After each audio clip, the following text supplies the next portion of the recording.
So this is all about the new Director of Fundraising role at Blood Cancer UK, and we thought it'd be really nice to give them a bit of a better idea what it's like to work at Blood Cancer UK. I guess especially in a time where I assume a lot of the interview process might be virtual, so they won't get to meet you properly.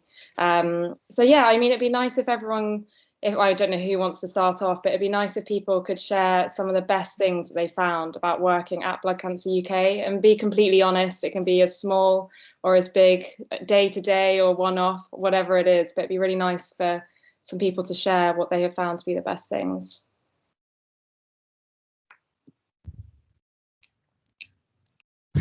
Awkward silence. Good start.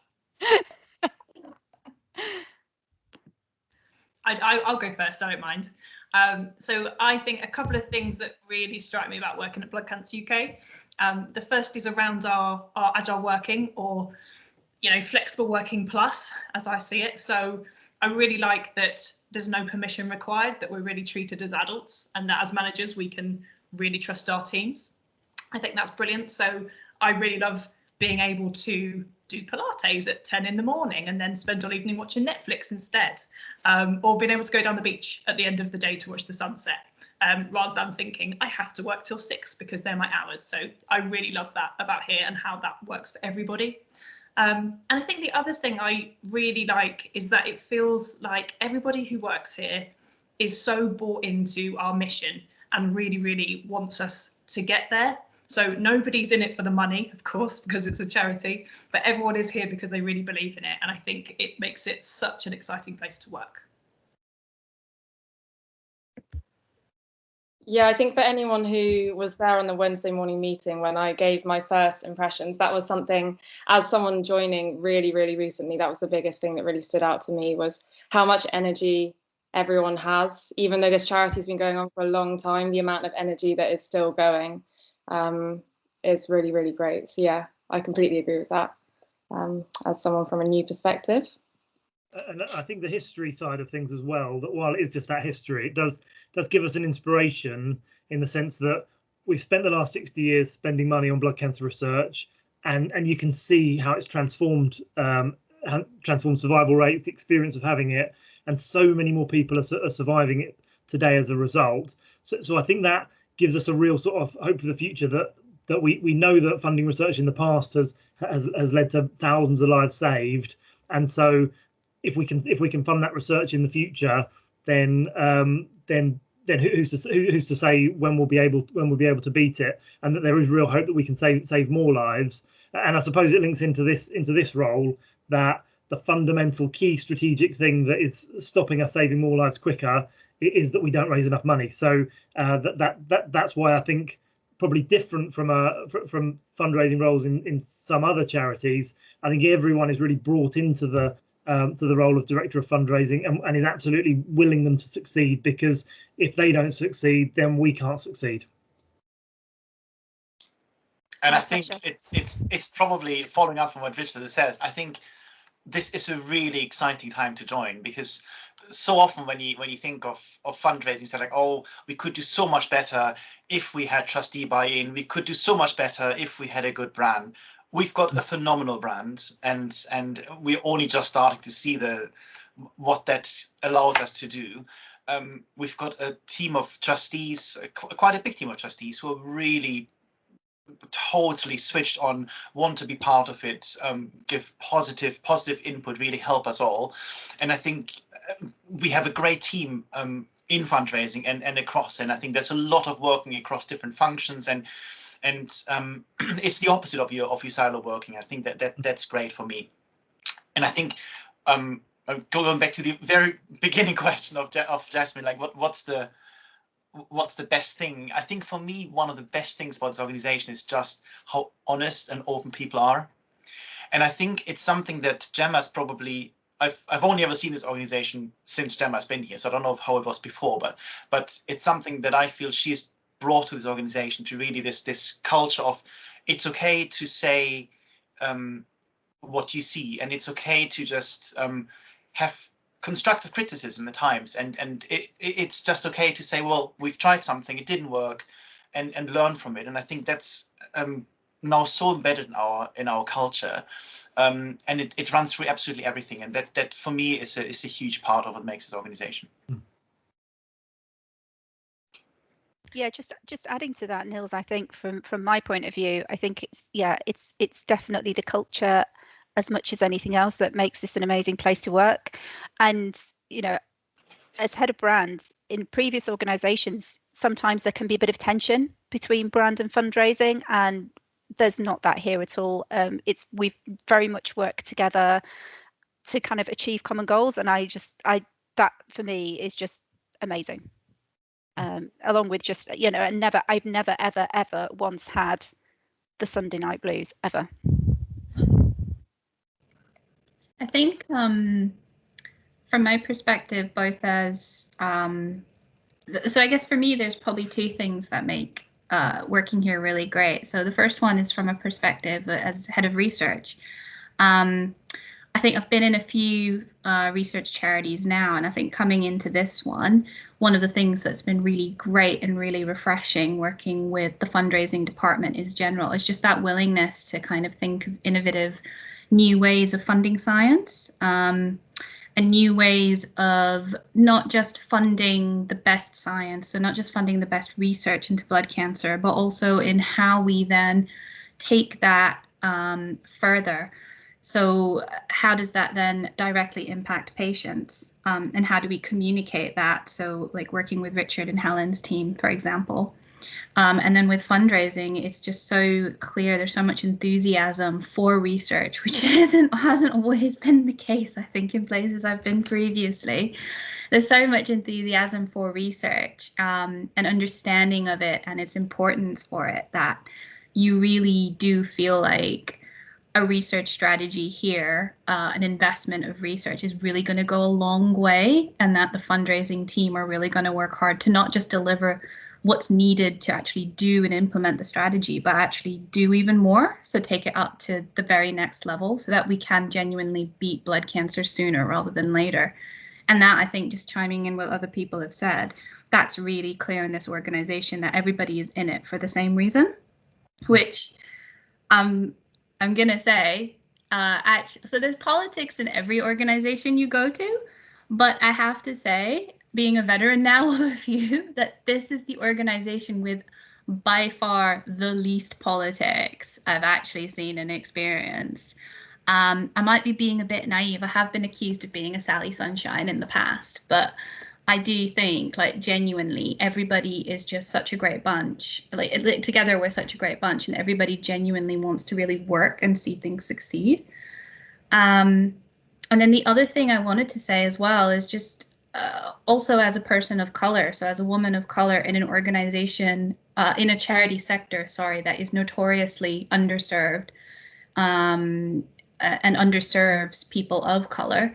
I think that the organization has really made a huge commitment towards not just sort of being very vocal about ensuring that we serve everybody, and also making sure that we are uplifting and recognizing the experiences of Black and brown people who have blood cancer, but also the inequalities in the health system and how the inequalities play out in science, for example. But I think it's gone more than just lip service, which a lot of organizations did last year in June. So I think this is the place where I genuinely feel confident, having banged on about it for a number of years. I feel genuinely confident that this is the organization where things will actually happen. Change is quite slow in general, wherever you go, but every day there is a genuine commitment and a need to actually really progressing things forward. And I have to say that in the last year, I think we have come quite a long way in how we do things and how we reach our communities more. So that's a really good reason to join. For me, I would say that I've been here for the last 6 years, and I've seen such dramatic improvement, particularly over the last 12 months, about how user focused we've become and how we genuinely are putting people affected by blood cancer at the heart of everything we do. And we regularly engage with people affected. We regularly bring them to our meetings or understand what they're going through, and use that to work out the best way of delivering support and services and understanding their experience. And I think the role of the Director of Fundraising is absolutely essential to help us to become even more ambitious in how we can do this and how we can support people even more. And I think that we've come a really, really long way, but there's so much potential for us to step up our game in that. And I think it's a really exciting time for us to reach our potential in terms of supporting people affected by blood cancer. And I'll just say it because Kate would be far too modest to say this, that I think over the last year, 18 months, we've seen a massive improvement in how we have involved people affected by blood cancer. And one of Kate's team sort of gets up in front of the whole organisation every Wednesday morning and sort of talks about what we're hearing on the phones. You know, what are the issues people are talking about? And I think from the point of view of someone working in comms, that really helps you in terms of making sure that your comms is focused on the right things and focused on what the audience is focused on. And I think that is also a real sort of asset we've got for a fundraising team, that they're regularly, week in, week out, hearing about the experiences of people affected by blood cancer in a way that means they can then sort of develop the fundraising portfolio that will meet their needs and that will sort of enable them to do the fundraising that's going to beat it. So I think we've done a really great job over the last year of involving people more. And I think to an extent maybe COVID has forced us to get into that and to be more responsive on a sort of week by week basis than perhaps we were before. But I think that's a real asset now. And I think following on from what Fatima has said, but also from Richard has said just now, I think it's an organization that really understands research and really wants to understand research better. But it's also an organization that really wants to understand fundraising and tries everything. I think I remember when I joined the organization very early on. In fact, I joined for a team away day. That's right. That's my first ever contact with the organization. And I was at a discussion table and it's like, oh, what should the organization be for? And I expected it, knowing that it's a research organization, people were going to say, well, we are a research organization. But someone said like, oh no, we're a fundraising organization. I was like, what? How does that work? And it's only after being here that I understand that our purpose is to beat blood cancer and to just make sure we can funnel as much as we can into the best research possible into blood cancer.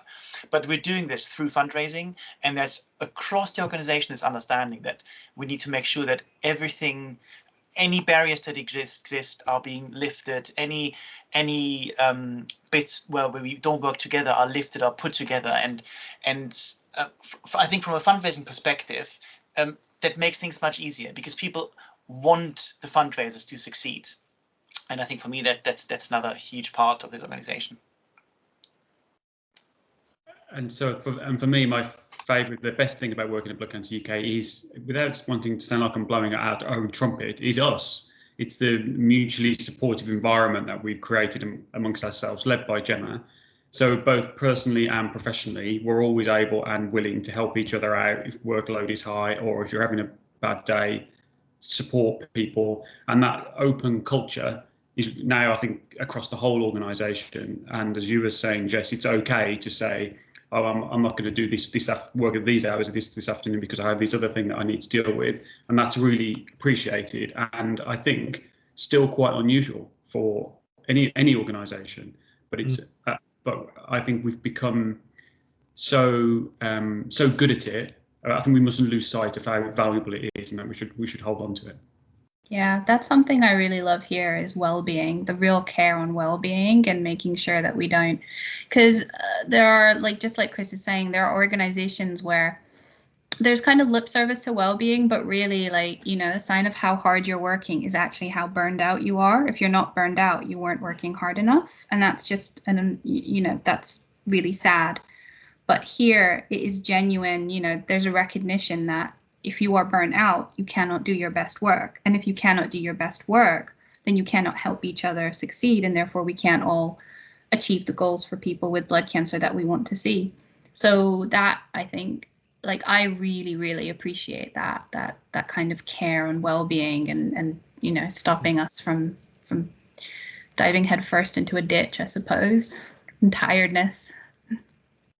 And then on the flip side as well, though, I think what we've seen last year through the pandemic, where it mattered and we really needed people to step up, people did exactly that. And I think the way we've supported each other throughout the last year, how we've supported the community throughout this last year, I'm sure Kate is one that will know when we started talking about let's make sure we can answer calls on a Saturday, on a Sunday.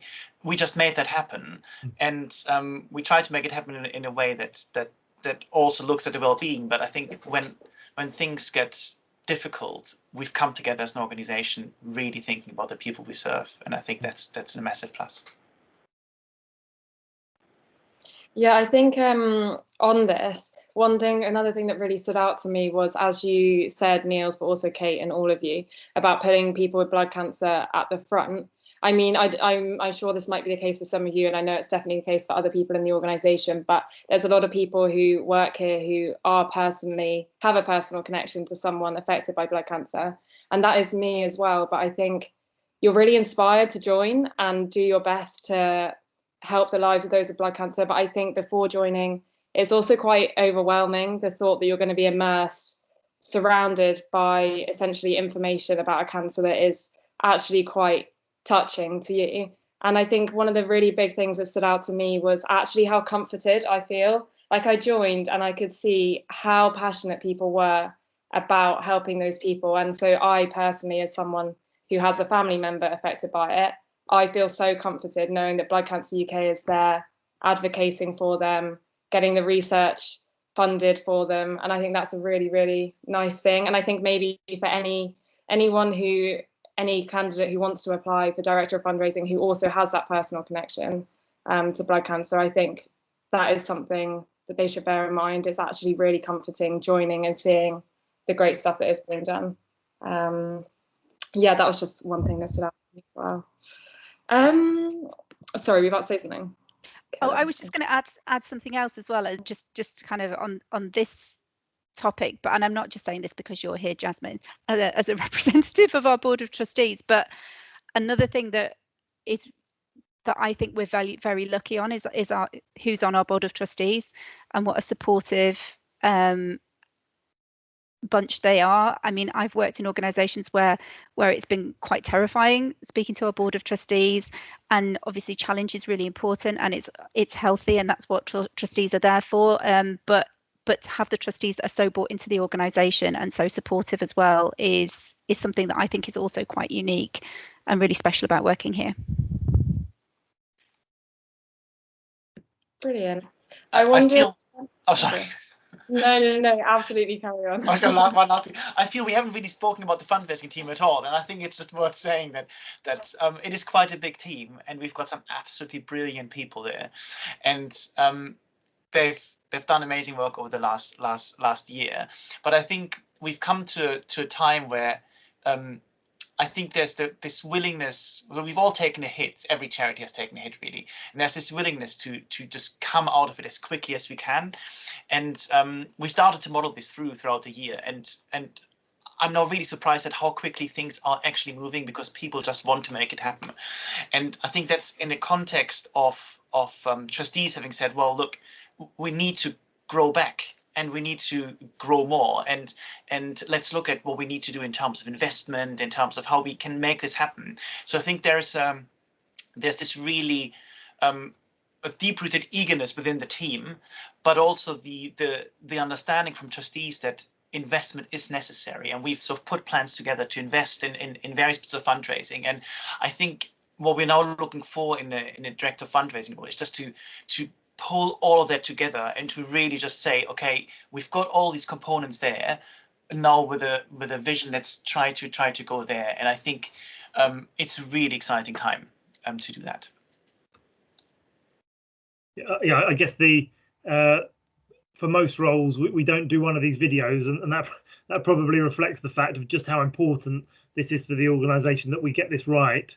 And I think, as Neil says, the focus is so much on we've got all the constituent parts in place, a great fundraising team, a supportive network of leaders across the organisation, and it could be the best job in the world in terms of the the things been in place to make a real success of it. But then it's also, I guess, a role where there will be a big level of expectation, because it's not one of those charities where fundraising happens in the background and no one's that bothered about whether the money goes up or down.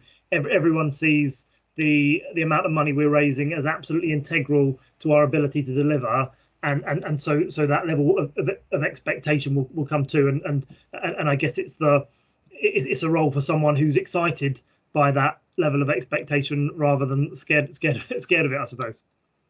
And I think Richard is so right. I think it's a role where, so we've got a chief executive with a very strong fundraising background and fundraising knowledge. We've got in Richard a deputy director of Marcoms who's got a really strong understanding of fundraising. And I think putting all of that together means that people will, if you come into this role and you say, I've got these great ideas, you will be able to it's not just going to be you sort of bringing in an idea and it will happen. You will be scrutinized. Your idea will be scrutinized, but there will be fantastic support at the same time, because people really care and know about fundraising.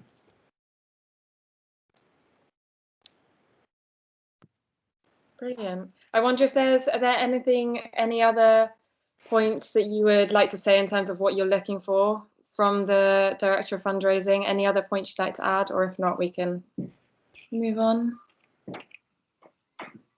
No? Cool. So I guess the last thing was just, I wonder if anyone has any, sorry, my flatmate.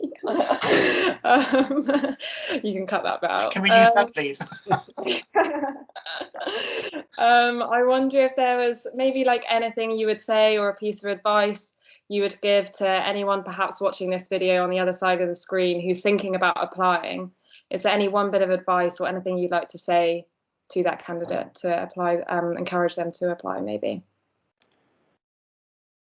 I'll start off then, because I have to go as well. So I think what would my piece of advice be? I'd look through my networks and see if there's anyone I know that works at this organization, and try to have a personal chat with someone just to understand what working here is like. And also, I think just to reach out to the recruiting team if you can have a chat about the role, because I think it's one thing is to sort of see a video or hear about something, but just talk to one of us about the role. And I'm sure Jess has ways of making that happen. But I think that's the best way to just capture what this role is about and the spirit behind the organization. Yeah, and absolutely, we're really happy to talk to anybody who would like to have a chat with us. Please do get in touch, because we really like finding out about you too. And I guess my other piece of advice would be, when you are applying, be yourself and share bits about yourself, because like over the past year, we've really got to know each other a lot more, and we all really love that. So we all know each other's children's names and everybody's pets' names, which plants are not growing well, all things like that. So we really do want to know about you. So please do share whatever you feel comfortable with when you're applying. Yeah, I think we know each other really well now, probably more intimately than we'd expect. I certainly know a lot of you more intimately than I expected to when I joined at the start of the pandemic. So yeah, but not like in a creepy way. Don't take that to be a creepy way. I won't be staring into your flat when you're like trying to Zoom call us. We just really like to know you. And I guess on Nils's point, I'd just say that there'll probably be people watching this who are thinking, well, it's an unstable job market. I'm quite happy in the job that I'm in. I'll just stick where I am. I suppose if you're that person, I would just say that this is a real opportunity, that when you look back in your career in however many years' time, to say this was the few years when I made the most difference, and where the job that I did saved a significant number of people's lives and stopped a significant number of people dying before their time. And it really does feel like this is an opportunity and a risk worth taking, even if your current role feels safe and comfortable and nothing wrong with it. So I would just say to that person, just apply, and as Neil says, just reach out and have a chat with us. I would actually echo that 100%. I joined on the 23rd of March. a year ago, almost a year ago to the date. And at the time, I did wonder, oh my God, what have I done? I've left a relatively stable job for a new job at a time of a pandemic. And I can honestly say that I 100%, 110%, if that's even a thing, do not regret it at all. It really feels like this is a place where you can not only bring your best self to work, but also do your best work. And that is really empowering. So I 100% agree with Richard. Do apply.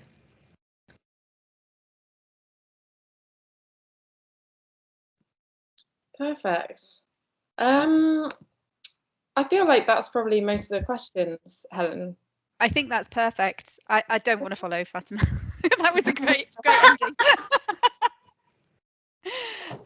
I thought there's a lot of really great content in there, so much so I don't know how I'm going to edit it down, bar like taking out a couple of bits, but like I almost think it's worth keeping everything in because it gets across a really good sense, but I'll have a play around. But yes, thank you all so much for finding the time, and especially to you, Jasmine, for joining us as well and for leading that. That was really helpful. That's all right. Okay. And yeah, and I'll let you know when it's edited and when we're going to be sharing it on social, so you know what to expect. And are there any filters to make us look better? There's filters within Teams, Richard. And Richard, I'd like to see you with the lawyer kitten filter one day. I don't know what that is, but you've not seen the video. Oh my God. You're gonna have to Google oh yes, that. I know. Oh yes, I do know. I have seen it. Yes. Yeah, it's only in Zoom that you can have the little moustaches and everything else, isn't it? I don't think we do those on Teams. That's disappointing, but probably maybe one day. Maybe I'll do the fundraising one on Zoom. Do it. Oh, thanks again, everybody. Thanks, Helen. Thanks, Helen. Have a good rest of the day. Thanks, Matthew. Bye. Bye.